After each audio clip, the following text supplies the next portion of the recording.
Varicose వ్యాధితో బాధపడుతున్నారంట. తక్కువ ఖర్చుతో ట్రీట్మెంట్ కావాలి అనుకుంటే ఎవిస్ హాస్పిటల్ని సంప్రదించండి.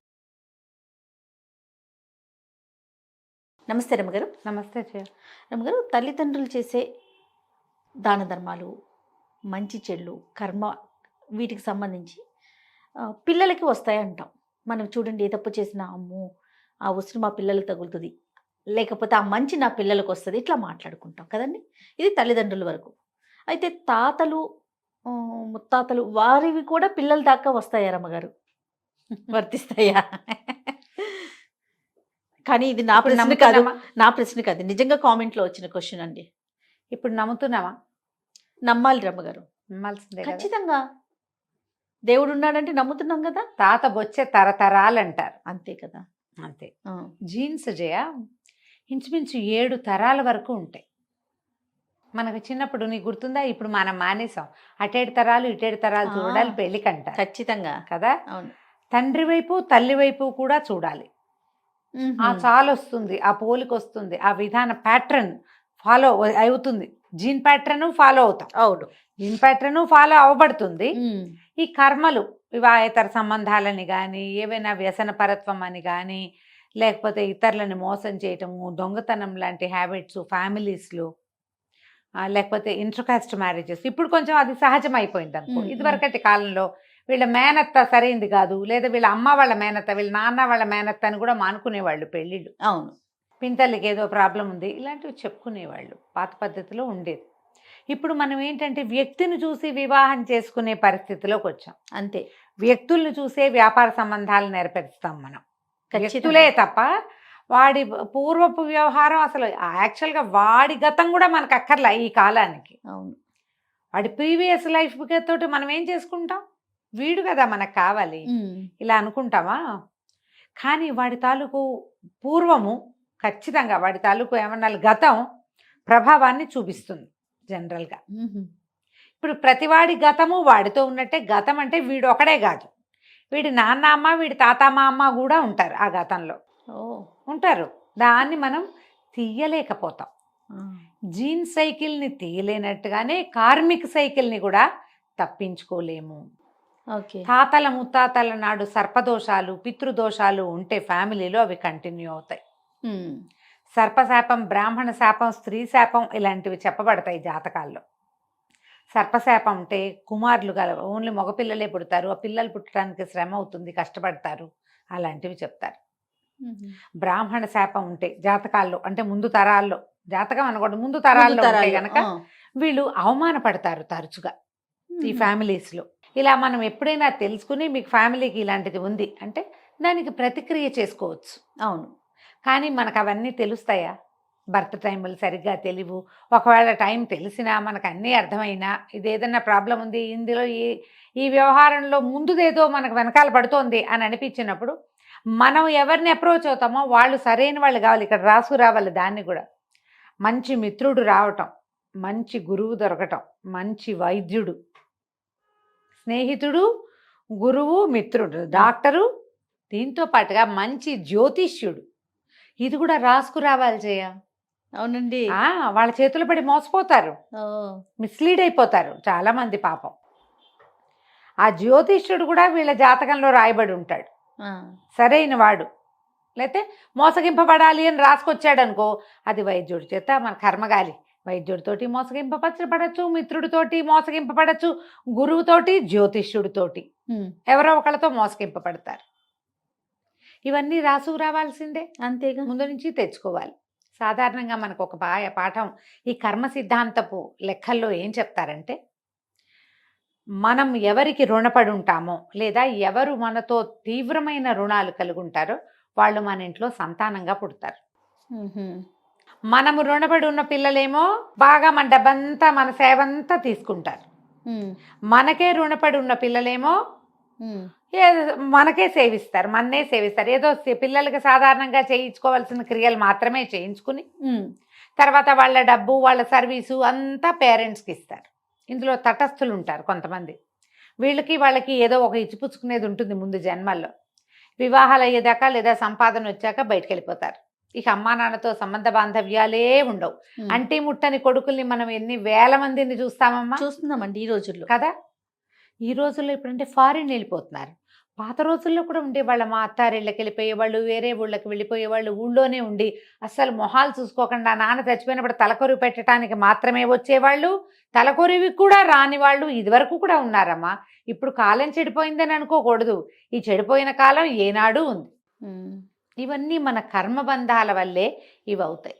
ఇప్పుడు మన ప్రధాన ప్రశ్న, ఉమ్. తాతల కర్మలు మన వాళ్ళకి వస్తాయా?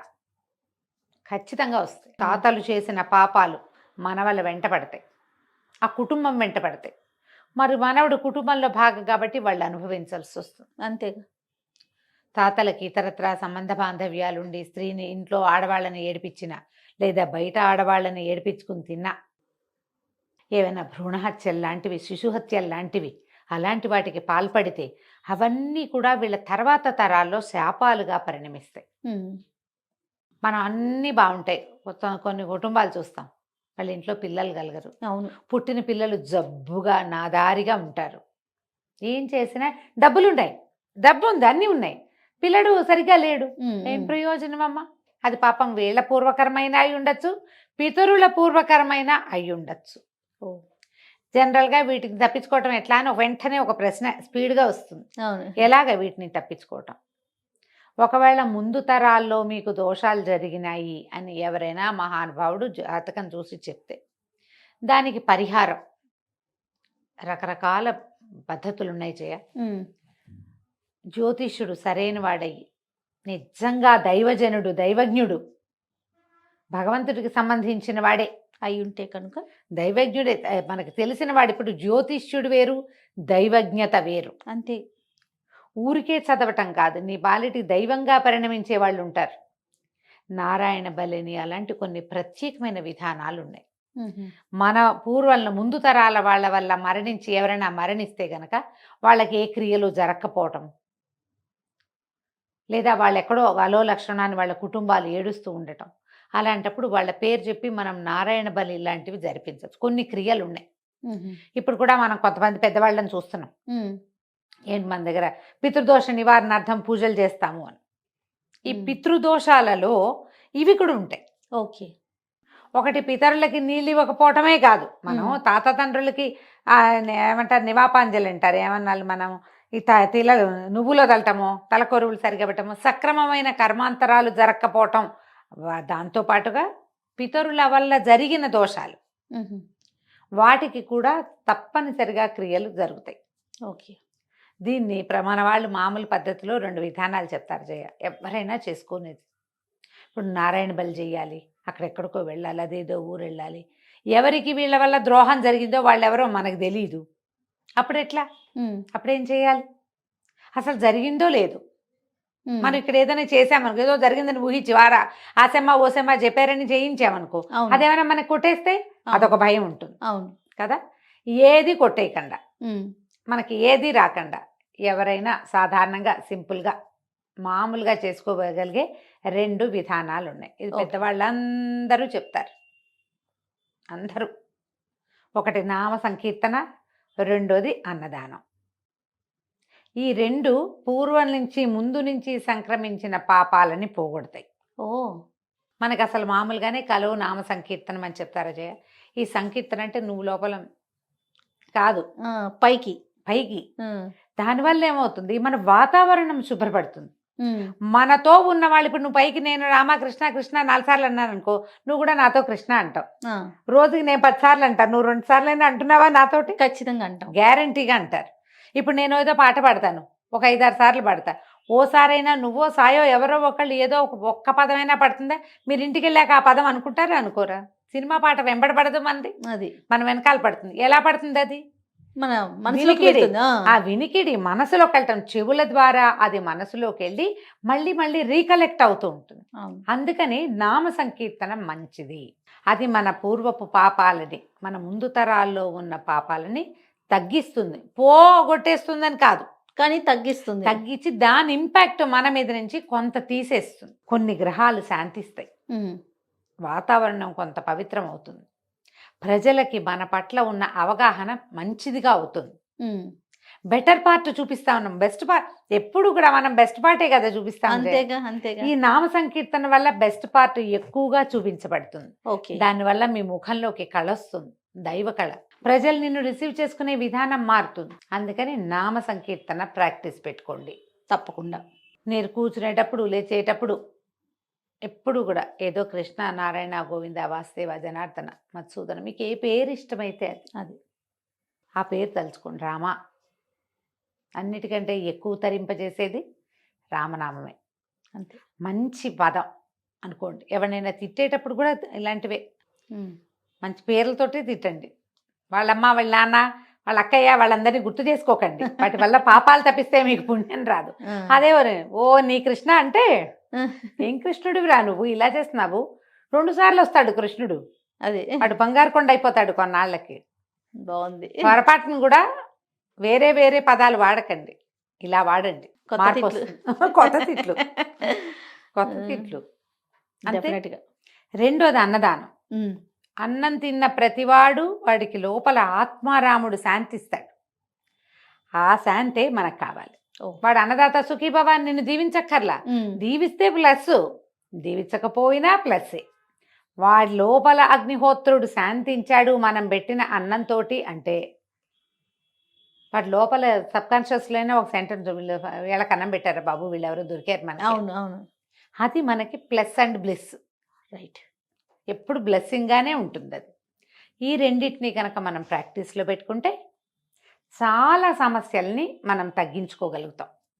అది జాతక రీత్యా కావచ్చు, ముందు తరాల్లో సమస్యలు కావచ్చు, మన తాతలు నిజంగానే తెలిసి చేసిన తప్పులో, పాపాలో, పొరపాట్లో, కొన్ని చేయకూడని పనిలో, ఆ సమయంలో పాపం వారి జీవితానికి అవే అవసరం కూడా అయ్యి ఉండొచ్చు. అవును. చెప్పలేకపోతాం. అవసరానికి చేసేవి కూడా కొన్ని ఉంటాయి కదా, అలాంటిది ఏదైనా కూడా అయ్యి ఉండొచ్చు. అయినా దాని ఇంపాక్ట్ లేకుండా ఉండదు కదా. తెలిసి ముట్టుకున్నా తెలియక ముట్టుకున్నా నిప్పు కాలే తీరుతుంది. అంతే. పాపము, పొరపాటు, ఇతరులని బాధించటము అవి మన వెంబడి పడిపోతాయి. ఆ వెంట పడకుండా ఉండాలంటే మీరు ఇది పడండి, ఈ పని చేయండి. దీనికి ఎవరి సలహా సంప్రదింపు అక్కర్లా. ఇప్పుడు మీరు ఎవరికైనా అన్నం పెడితే మా తాత తప్పు చేశాడు కాబట్టి పెట్టాను అనుకోకర్లా, మీరు పెట్టడం అలవాటు చేసుకోండి. అది ఎలాగో ప్లస్సేగా మనకి. అవును. ముందు తరాల్లో ఏదో అయ్యే చెయ్యాలని కాదు, అవ్వకపోయినా ఇవి చెయ్యొచ్చు, అయింది ఏదైనా ఉంటే ఇది కడిగేస్తుంది. తప్పకుండా. కరెక్ట్గా అర్థమైంది కదా నేను చెప్పిన 100% అండి. మీకు తెలిసినా తెలియకపోయినా ఈ 2 ప్రాక్టీస్లు కనుక పెట్టుకుంటే అన్ని విధాలా మంచిది. తప్పకుండా రమగారు. నమస్తే. నమస్తే.